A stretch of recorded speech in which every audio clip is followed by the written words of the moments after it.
ಎಲ್ಲರಿಗೂ ಶ್ರೀ ಸತ್ಯದರ್ಶನ ವಾಹಿನಿಗೆ ಸ್ವಾಗತ ಸುಸ್ವಾಗತ. ಪ್ರಿಯ ವೀಕ್ಷಕರೇ, ಈ ನಮ್ಮ ನಾಡಿನಲ್ಲಿ ಅನೇಕ ಕಡೆಗಳಲ್ಲಿ ತರ್ಕಕ್ಕೆ ನಿಲುಕದ ಕೌತುಕಗಳು ಕಂಡುಬರುತ್ತಲೇ ಇರುತ್ತವೆ. ಕೆಲವು ಸಾರಿ ಈ ಕೌತುಕಗಳು ನಮ್ಮ ಗಮನಕ್ಕೆ ಬರುವುದೇ ಇಲ್ಲ. ನಮ್ಮ ಎದುರಿನಲ್ಲೇ ಇದ್ದರೂ ಸಹ ನಾವು ಗಮನಿಸುವುದಿಲ್ಲ. ಪ್ರಕೃತಿಯಲ್ಲಿ ಏನೆಲ್ಲ ನಡೆಯುತ್ತಿವೆ, ಹೀಗೆ ವಿಸ್ಮಯಗಳು ನಡೆಯಲು ದೇವರು ಕಾರಣನ? ಈ ರೀತಿ ಕೌತುಕ ವಿಸ್ಮಯಗಳು ಬರುವ ಆ ಸ್ಥಳಕ್ಕೆ ಹೋಗಿ ನೋಡೋಣ. ಈಗ ನಾವು ತುಮಕೂರು ಜಿಲ್ಲೆ ಗುಬ್ಬಿ ತಾಲ್ಲೂಕು ಕೇಂದ್ರದಿಂದ ರಾಷ್ಟ್ರೀಯ ಹೆದ್ದಾರಿ ಪಕ್ಕದಲ್ಲಿ ಹೋಬಳಿ ಕೇಂದ್ರವಾದ ನಿಟ್ಟೂರಿನಲ್ಲಿ ಈ ವಿಸ್ಮಯ ತಾಣವಿದೆ. ಸಾವಿರಾರು ವರ್ಷಗಳ ಹಿಂದೆ ಈ ಊರನ್ನು ಕೇಂದ್ರವಾಗಿ ಮಾಡಿಕೊಂಡ ಪ್ರಸಿದ್ಧ ವ್ಯಾಪಾರಿಗಳು ಸರಕು ಸಾಮಗ್ರಿ ದವಸ ಧಾನ್ಯಗಳ ಮೂಟೆಗಳನ್ನು ಇಲ್ಲಿಗೆ ತಂದು ಸಾಲು ಸಾಲಾಗಿ ನಿಟ್ಟುಗಳನ್ನು ಹಾಕುತ್ತಿದ್ದರು. ಆದ್ದರಿಂದ ಈ ಊರಿಗೆ ನಿಟ್ಟೂರೆಂದು ಹೆಸರು ಬಂತೆಂದು ಹೇಳುತ್ತಾರೆ. ಇಂದು ಈ ನಿಟ್ಟೂರಿನಲ್ಲಿರುವ ನಿಟ್ಟೂರು ಗ್ರಾಮ ದೇವತೆ ಎಂದು ಎಲ್ಲೆಡೆ ಪ್ರಸಿದ್ಧಿಯಾಗಿರುವ ಶ್ರೀ ಮರಿಯಮ್ಮ ಮತ್ತು ದುರ್ಗಮ್ಮ ದೇವಿಯ ದೇವರುಗಳು ಮಾಡುತ್ತಿರುವ ವಿಸ್ಮಯ ಕೌತುಕ ಪವಾಡಗಳ ಬಗ್ಗೆ ತಿಳಿಯೋಣ. ದಂತಕಥೆಯೊಂದರ ಪ್ರಕಾರ ಯುಗ ಪ್ರಾರಂಭವಾದ ಸುಮಾರು ಸಾವಿರಾರು ವರ್ಷಗಳ ಹಿಂದೆ ಈ ಭಾಗದಲ್ಲಿ ದುಷ್ಟ ರಾಕ್ಷಸರಂಥ ಜನರು ಅಕ್ರಮ ಅನ್ಯಾಯಗಳಿಂದ ಶಿಷ್ಟ ಜನರಿಗೆ ಅನೇಕ ರೀತಿಯ ಕಷ್ಟ ನಷ್ಟಗಳುಂಟು ಮಾಡುತ್ತಿದ್ದರು. ಆಗ ದೈವಭಕ್ತ ಜನರ ಮತ್ತು ಗ್ರಾಮದ ರಕ್ಷಣೆಗಾಗಿ ಜಗನ್ಮಾತೆ ಆದಿಶಕ್ತಿಯ ಅಂಶಜರಾಗಿ ಮರಿಯಮ್ಮ ದುರ್ಗಮ್ಮರು ಈ ನಿಟ್ಟೂರು ಗ್ರಾಮಕ್ಕೆ ಬಂದು ಉದ್ಭವ ಮೂರ್ತಿಗಳಾಗಿ ನೆಲೆ ನಿಂತು ಅಲ್ಲಿಂದ ಇಲ್ಲಿಯವರೆವಿಗೂ ದುಷ್ಟ ಜನರಿಗೆ ಶಿಕ್ಷೆ ಹಾಗೂ ಶಿಷ್ಟ ಜನರ ರಕ್ಷಣೆ ಮಾಡುತ್ತಿದ್ದಾರೆ. ಈ ಶ್ರೀ ಮರಿಯಮ್ಮ ದುರ್ಗಮ್ಮ ದೇವಾಲಯವು ನಿಟ್ಟೂರು ಸಂತೆ ಬೀದಿಯಲ್ಲಿರುತ್ತದೆ. ಮರಿಯಮ್ಮ ಮತ್ತು ದುರ್ಗಮ್ಮ ದೇವಿಯರು ಒಂದೇ ಗರ್ಭಗುಡಿಯಲ್ಲಿ ನೆಲೆ ನಿಂತಿದ್ದು, ಈ ದೇವಾಲಯವು ಪೂರ್ವಾಭಿಮುಖವಾಗಿದ್ದು ಮರಿಯಮ್ಮ ದೇವಿಯ ಎಡಭಾಗದಲ್ಲಿ ದುರ್ಗಮ್ಮ ದೇವಿಯು ಇರುತ್ತಾಳೆ. ಮತ್ತೊಂದು ವಿಶಿಷ್ಟವೆಂದರೆ ಮರಿಯಮ್ಮ ದೇವಿಗೆ ಸಿಹಿ ಖಾದ್ಯವನ್ನು ನೈವೇದ್ಯ ಅರ್ಪಿಸಲಾಗುತ್ತದೆ. ಇನ್ನು ದುರ್ಗಮ್ಮ ದೇವಿಗೆ ಖಾರ ನೈವೇದ್ಯವನ್ನು ಅರ್ಪಿಸಲಾಗುತ್ತದೆ. ದುರ್ಗಮ್ಮ ದೇವಿಗೆ ಪಶು ಪಕ್ಷಿ ಬಲಿಯನ್ನೂ ನೀಡಲಾಗುತ್ತದೆ.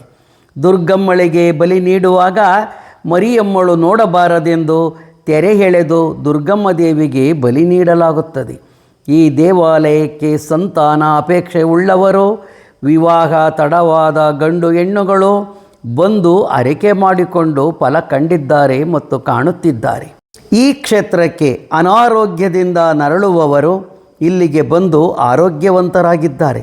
ವ್ಯಾಪಾರ ವ್ಯವಹಾರದಲ್ಲಿ ನಷ್ಟ ಸಂಭವಿಸದೆ ಲಾಭವಾಗಲು, ಹೊಸ ಮನೆಯನ್ನು ಕಟ್ಟಲು, ಸಾಲ ಕೊಟ್ಟು ಮೋಸ ಹೋದವರು, ಮಾಟ ತಂತ್ರ ಬ್ಲ್ಯಾಕ್ ಮ್ಯಾಜಿಕ್ಕಿಗೆ ಒಳಗಾದವರು ಪರಿಹಾರ ಮಾಡಿಕೊಳ್ಳಲು ಇಲ್ಲಿಗೆ ಬಂದು ಪರಿಹಾರ ಮಾಡಿಕೊಂಡಿದ್ದಾರೆ.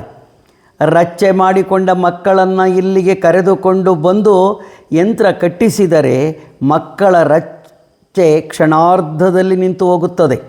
ಡಾಕಿಣಿ ಶಂಕಿನಿಗಳಿಂದ ಮಕ್ಕಳಿಗೆ ಬರುವ ಬಾಲಗ್ರಹ ಪೀಡೆ ಪರಿಹಾರವಾಗುತ್ತದೆ. ಇಲ್ಲಿ ಕೆಲವಾರು ತೊಂದರೆಗಳಿಗೆ ಯಂತ್ರವನ್ನು ಕಟ್ಟುತ್ತಾರೆ. ಬೋರ್ವೆಲ್ ಪಾಯಿಂಟ್ ಮಾಡಲು, ಇನ್ನೂ ಇತರ ಕಷ್ಟ ಪರಿಹಾರ ಮಾಡಿಕೊಳ್ಳಲು ತಮ್ಮ ಮನೆಗಳಿಗೆ ಹಾಗೂ ತಮ್ಮ ಗ್ರಾಮಗಳಿಗೆ ಉತ್ಸವ ಮೂರ್ತಿಯನ್ನು ಕರೆದುಕೊಂಡು ಹೋಗಿ ಪರಿಹಾರ ಕಂಡಿದ್ದಾರೆ ಹಾಗೂ ಕಾಣುತ್ತಿದ್ದಾರೆ. ಈ ಮರಿಯಮ್ಮ ಮತ್ತು ದುರ್ಗಮ್ಮ ದೇವಿಯರ ದೇವಾಲಯದ ಎದುರಿನಲ್ಲಿ ಹರಳಿಕಟ್ಟೆ ಮತ್ತು ಬೇವಿನ ಕಟ್ಟೆಗಳಿದ್ದು, ಈ ಬೇವಿನ ಮರದಲ್ಲಿ ಯಾವಾಗಲೂ ಬೇವಿನ ಹೂಗಳು ಬಿಟ್ಟಿರುತ್ತವೆ. ಈ ಹೂಗಳು ಪ್ರತಿನಿತ್ಯ ದೇವಾಲಯದ ಮೇಲೆ ಅಥವಾ ಮುಂಭಾಗ ಬಿದ್ದು ದೇವಿಯರಿಗೆ ಅರ್ಪಿಸಿಕೊಳ್ಳುತ್ತವೆ. ಬೇವಿನ ಹೂಗಳು ಯುಗಾದಿ ವೇಳೆಯಲ್ಲಿ ವರ್ಷಕ್ಕೊಮ್ಮೆ ಹೂ ಬಿಡುವುದನ್ನು ಬಿಟ್ಟರೆ ಬೇರ್ಯಾವ ಕಾಲದಲ್ಲೂ ಹೂ ಬಿಡುವುದಿಲ್ಲ. ಬಿಟ್ಟಿರುವುದು ಕಾಣಸಿಗುವುದಿಲ್ಲ. ಆದರೆ ನಿಟ್ಟೂರಿನ ಮರಿಯಮ್ಮ ದುರ್ಗಮ್ಮ ದೇವಾಲಯದ ಎದುರಲ್ಲಿರುವ ಮರದಲ್ಲಿ ಯಾವಾಗಲೂ ಬೇವಿನ ಹೂ ಬಿಡುವುದನ್ನು 350 ದಿನಗಳಲ್ಲೂ ಕಾಣಬಹುದಾಗಿದೆ. ಇದೊಂದು ಕೌತುಕ ಮತ್ತು ವಿಸ್ಮಯವಲ್ಲವೇ? ಇದು ಶ್ರೀ ಮರಿಯಮ್ಮ ದುರ್ಗಮ್ಮ ದೇವಿಯವರ ಪವಾಡವಲ್ಲದೆ ಮತ್ತೇನು? ವರ್ಷದ ಎಲ್ಲ ದಿನಗಳಲ್ಲೂ ಈ ಬೇವಿನ ಹೂಗಳನ್ನು ಇಲ್ಲಿ ಮಾತ್ರ ನೋಡಬಹುದಾಗಿದೆ. ಒಮ್ಮೆಯಾದರೂ ಭೇಟಿ ನೀಡಿದಾಗ ಪರೀಕ್ಷಿಸಬಹುದಾಗಿದೆ. ಇಲ್ಲಿಗೆ ಈ ವಿಡಿಯೋವನ್ನು ಮುಗಿಸುತ್ತಿದ್ದೇನೆ. ಉತ್ತಮ ಮಾಹಿತಿಯೊಂದಿಗೆ ಮತ್ತೆ ಬರುತ್ತೇನೆ. ಅಲ್ಲಿಯವರೆವಿಗೂ ಎಲ್ಲರಿಗೂ ಧನ್ಯವಾದಗಳು.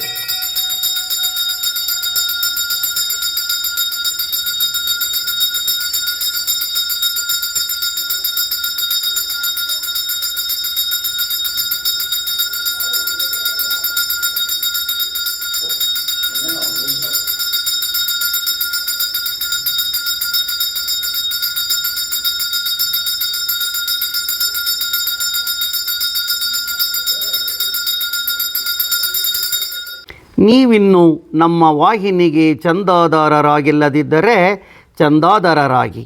ಧನ್ಯವಾದಗಳು.